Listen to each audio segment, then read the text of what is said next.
सबसे पहले हम शामिल करेंगे 200 ml प्योर घी, 2 टेबल स्पून जिंजर गार्लिक का पेस्ट। मटन को पहले से बॉयल करके रखा था जो कि तकरीबन 1 किलो है, जिसमें काली मिर्च, इलायची, दालचीनी, बड़ी इलायची और लौंग शामिल है।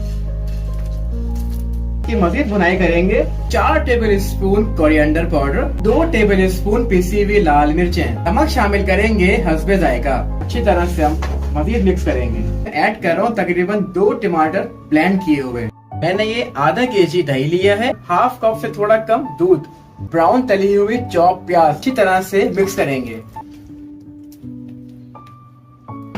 दम पे रख देंगे। छिलके उतरे हुए बादाम, और अब हम इसको फाइनली सर्व करेंगे।